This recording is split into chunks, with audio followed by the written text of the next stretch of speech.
Oh, howdy all, grab yourselves a beer. It is time for some Path of Exile discussion. Today I want to talk about the new development manifesto that came out on Legion as a core game mechanic. So development manifestos, if you're a bit newer to Path of Exile, it's a way that the developers communicate with the player base their thoughts on basically how something went, what worked, what didn't work, and what direction the game's going to take going forward. And so this is about the Legion League. The thing, well, not everything about the league, but specifically about the elements that they are intending to incorporate into the core game. So, I want to quickly go through this. It's worth having a read of yourself as well, but I'll go through everything and discuss each part of it. So firstly, Legion was a very well received league. In addition to receiving an abundance of positive feedback from players, engagement with the league's content continues to be high. Now, I think this last metric of engagement with the league's content is a little bit misleading in the sense that the game sort of forces you to engage with the Legion monoliths in order to be able to acquire wealth in this league at all. So even if you haven't been enjoying the Legion encounters, you absolutely will be running them when they come up, because they're just so lucrative that not doing them is just objectively wrong. So I think that is a little bit of a questionable metric to use. But yeah, it's definitely been the case that whilst I haven't thought that much of this league, actually, it has been the case that at least the vocal part of the community has received it quite well. I have noticed a larger than usual drop-off on my friends list of people playing, but the sample size of that is too small to draw any conclusions from. As Legion's primary goals are focused on the encounters and the endgame area, and that refers to the domain of timeless conflict, it's reasonably straightforward to integrate into the core game. We're adding Legion encounters as map content with a 10% chance to occur, similar to Breaches and Abyss.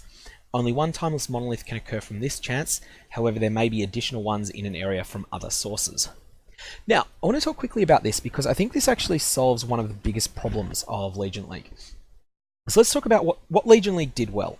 If you're someone that loves mapping and you like those sort of moments of intense chaos in a map where you just get swarmed, like the hardest part of a map, wherever that happens to be. Sometimes it's a boss, usually it's a particularly nasty trash pack. The Legion monoliths have always been that. No matter what map you're doing, the Legion monolith is going to be the hardest part of it, with the possible exception of Guardian maps that have particularly obnoxious mods that amp up the boss himself.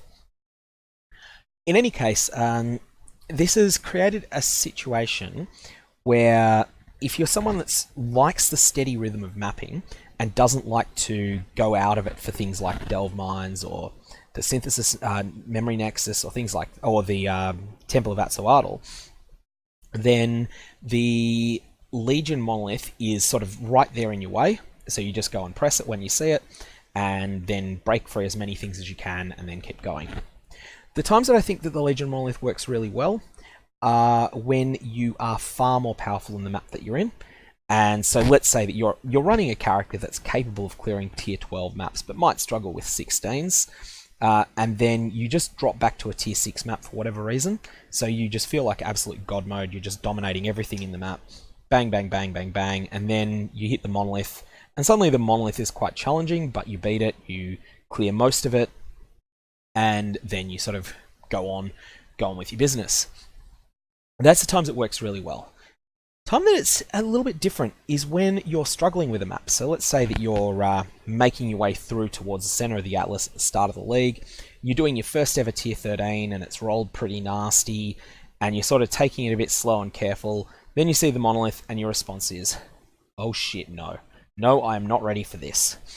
You might be able to kill the boss. You might be confident you can kill the boss, but you see that monolith and you go, oh no, that's terrifying. So that's one of the things that you can count on, and it pushes you away from challenging yourself on the rest of the map, because you know that if you held on to that tier 13 map until you're able to take on the Legion encounter, then you would get more rewards from that entire map. So it then pushes you to go back to lower tiers of maps, to ones that are comfortable farms. So I think it's worth keeping that in mind, that the Legion encounter pushes you to run lower tier maps than you otherwise would. Ultimately, of course, you can reach a point where you're able to comfortably clear tier 16 monoliths, at which point that no longer applies. This is only during the gearing phase.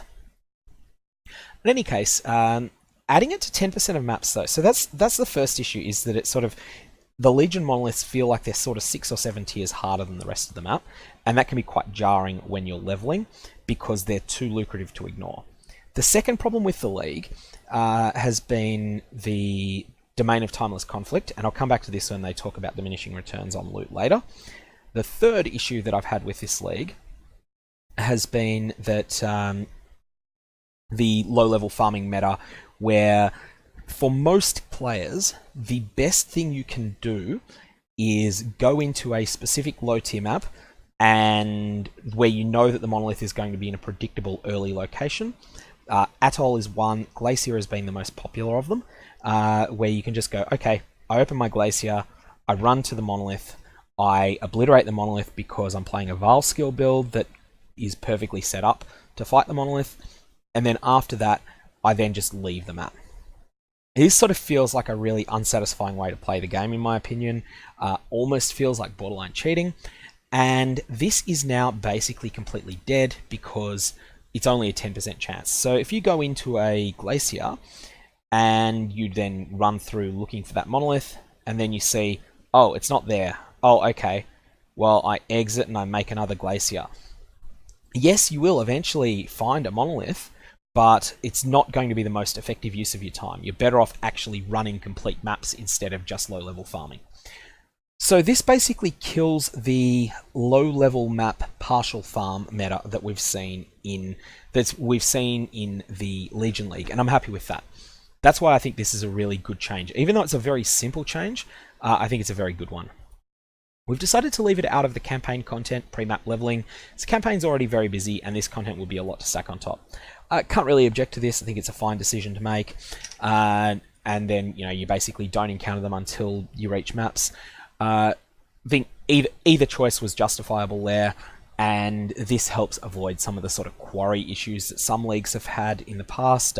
Most notably, Betrayal League had issues where certain zones in the campaign, whether that be the Harbour Bridge, whether it be the quarry, had such predictable spawn points for these sort of special map events that players would be able to essentially exploit the very limited degrees of choice that the game gave those spots.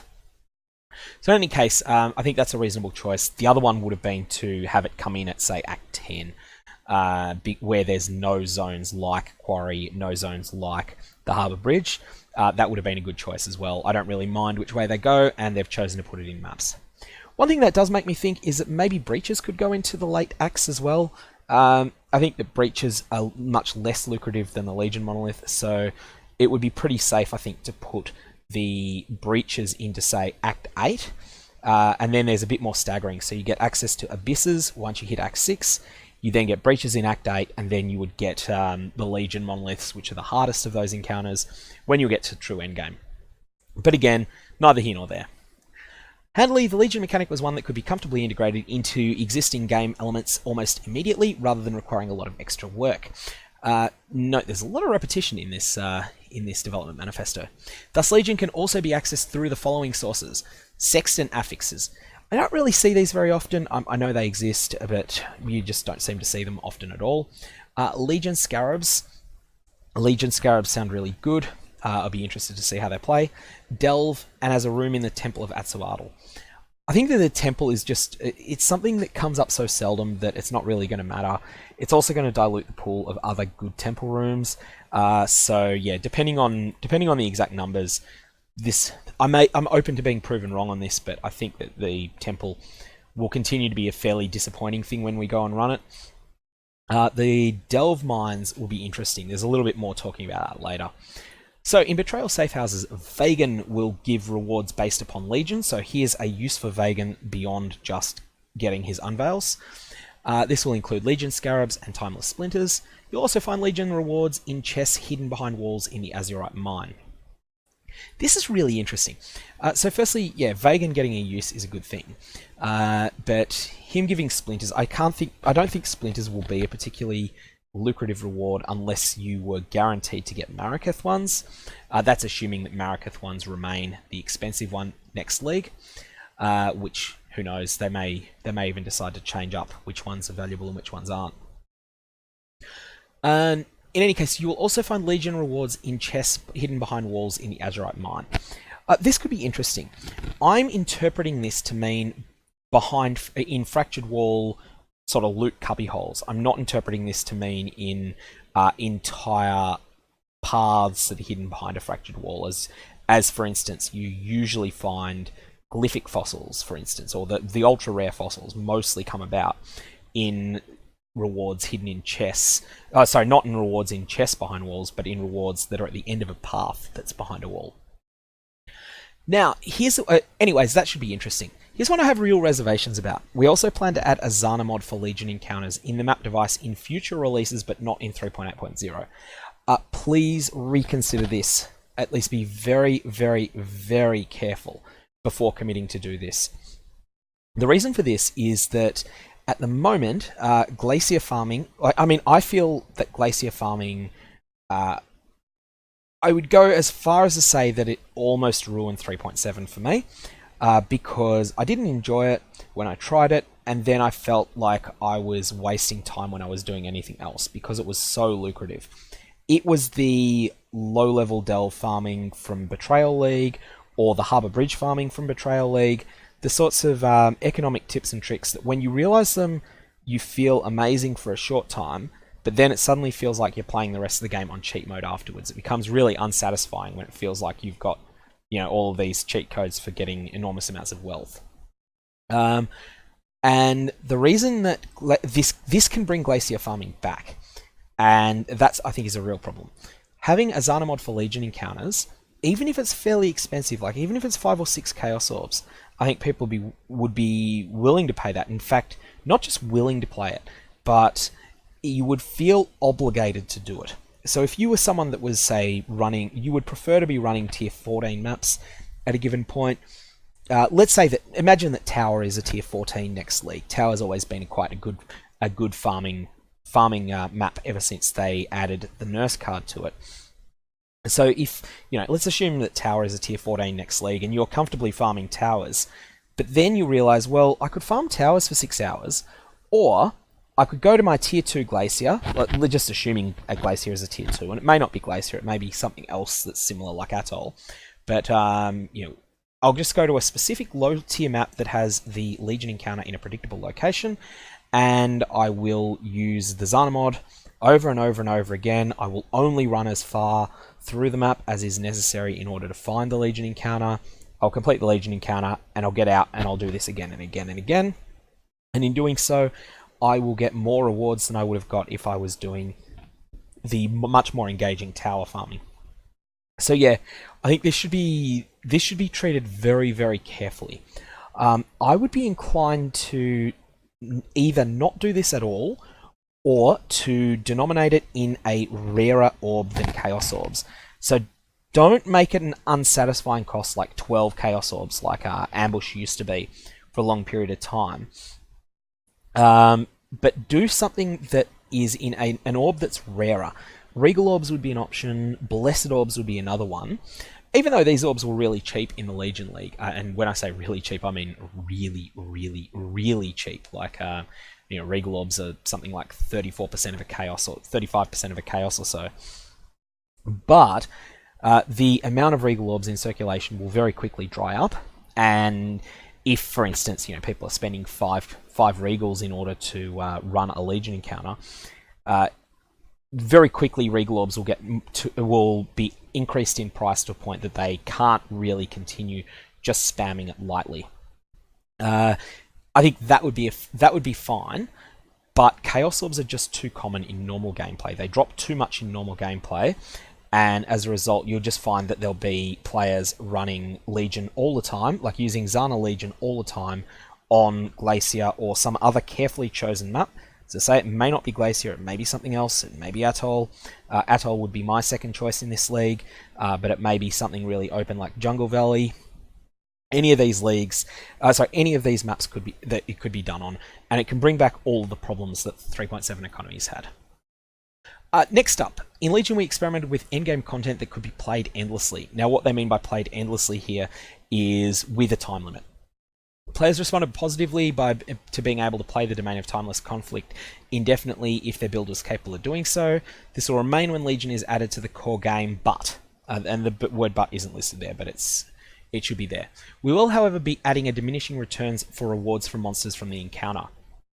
The intent here is to normalize monsters somewhat, so that every player experiencing this content gets good rewards and character power doesn't have a significant impact on how valuable the Domain of Timeless Conflict encounters are.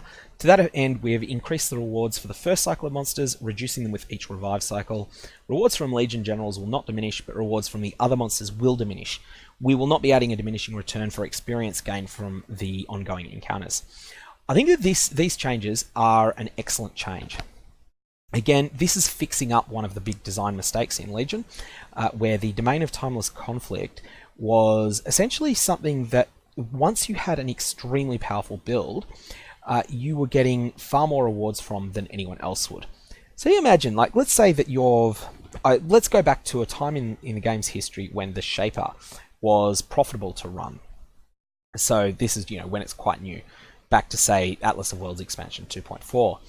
And players are going into the Shaper, and you've got one really strong character is able to do 5 complete runs of the Shaper's realm in an hour, and then a much weaker character is able to do 3. So the stronger character is getting 60% more, or 66% more loot per hour from it, but they're getting the same loot per investment. What happens with the Domain of Timeless Conflict is that the stronger character is getting more loot per investment. And essentially what this turns powerful items, and Headhunter being the worst example here, it turns Headhunter into a massive increased item quantity belt. So imagine a belt that said, in addition to Headhunter's other combat stats, had the stat you gain 80% more item quantity from monsters. So not increased item quantity, but more item quantity. That's effectively what Headhunter is doing in these in the Domain. It doesn't do that in the normal game, but in the Domain it does, because clear speed is item quantity in there, and item quantity is a broken stat. What these changes are doing is reducing the virtual increased item quantity that you get from powerful items like Headhunter or all sorts of other powerful items. It reduces the power of those by virtue of making sharp diminishing returns on them. I think this is an excellent set of changes. I'm a little concerned that the decision not to add diminishing returns on the XP is, that we'll see how that goes. I'm okay to see one more league of Domain of Timeless Conflict being the best XP in the game, but that is going to very heavily distort the market for the Domain of Timeless Conflict emblems. In any case, we'll see how that plays out. The basic Legion chest and encounter rewards will be kept largely the same. Let's come back to the breach thing in a sec. Additional incubators have been added. This is going to be interesting. I'm really hoping that there's incubators that modify the item that they're on rather than creating new ones. One thing I've wanted to see is an incubator that functions like Leo's crafting bench in Research, that basically can be used to exalt a rare item. So the way that I would imagine that working, you'd have a rare item that has between 1 and 5 affixes on it. You would then use this exalted incubator on it, and it would gain a non-functional additional line of text that then becomes functional once you've killed the appropriate amount of monsters. So in any case, that's a thought that I've had. I have no idea whether this is going to be happening. And then, there's just some final words. So before we go through that, there's some up there. Breaches. Breaches, breaches, breaches. I've got here the prices of some of the lowest valued currency items in the game, according to player-to-player trades. Notice blacksmith whetstones are about 0.05 chaos orbs, soul portal scrolls, soul augmentations, soul armor as scraps. This is based upon player-to-player trades in the Legion softcore trade-enabled league. Now, I've got a list of fragments, and fragments happen to include breachstones. You'll notice here that Esch's breachstone is worth about 1 Chaos Orb at the moment, and Zoph's is worth about 2. So what does that make a Zoph's breachstone splinter? A Zoph's splinter that drops after you do a Zoph's breach in a map. It makes them worth. It makes each of the Zoph fragments, so the splinters, is worth a little bit more than a Scroll of Wisdom and a little bit less than a Parandus coin. Less than half of an Orb of Transmutation and less than a fifth of an Orb of Chance.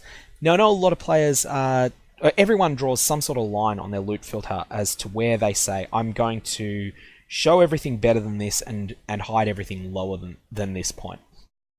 And for many people, I think that the line that gets drawn is at the silver coin. Obviously, your specific decisions may vary from that. But if you were to set your bar at the silver coin, it is just absolutely correct to always hide Splinters of Zoph, Splinters of Tull, and Splinters of Esch. Maybe you'll leave Splinters of Zoph in because they're close enough. Maybe you'll leave Tulls in because they're close enough. But you definitely should be hiding Splinters of Esch. If you're running a stricter filter, you might decide that you want to show Orbs of Alteration and more valuable, in which case you're hiding all of the splinters except for Chayula. Now, this is really problematic when you have a look at this line. Breach Rewards will give fewer breachstones in part because they were a bit too common, but also to keep these two sets of special map encounters separate. We want most of your breach splinters to come from breach. Now, the problem here is that breach stones are not valuable enough in the current economy to bother picking up breach splinters. Now, a lot of people do still keep them on their filters, and in fact, for that matter, I've been keeping them on my filter just out of a matter of apathy. I just haven't got around to making that change. But in the next league, I'm intending to hide stacks of 1 breachstone splinter, and that's a bit of a problem. I think it is the right decision to make, but breaches themselves, it is an absolute pain in the ass to have to go around after you've completed a breach and then just go, oh yeah, I'll pick up this item that's worth as much as a Scroll of Wisdom off the ground. I'll pick up this one that's worth a Scroll of Wisdom, this one that's worth a Scroll of Wisdom, so on, so on, so on, so on. What I think they should do, if the goal is to have most breach splinters come from breaches, then change the way that breach splinters drop. Make it so that 1 to 6 of them drop at a time, or maybe even more than that. Maybe even have it so that they drop in stacks of 5 to 10, and they're made rarer to compensate for that. I think this will make the experience of picking them up just so much less of a hassle, and it will mean that players won't remove splinters from their loot filter entirely. Because I strongly think that by day 2 or day 3 of the next league, players are just going to hide all of the splinters from their loot filters, and therefore we're just not going to see breach stones at all. We're not going to wind up with them except from the divination card, the Obscured, which comes from Abyss monsters, and from the rarer drops that will come up here, that will come up through the Legion content. So yeah, that's my thoughts on this development manifesto. Obviously, there'll be some things you agree with, some things you disagree with. Feel free to mention both of them below. If you've got any questions, also fire them away. And in any case, it's about 36 hours until they launch the until they have the major information dump for 3.8. I'll endeavour to get up my thoughts on that very quickly. I'll try and have something up within 75 to 90 minutes of the league announcement. In any case, if you've got any questions, fire away. Otherwise, I hope you have a good one.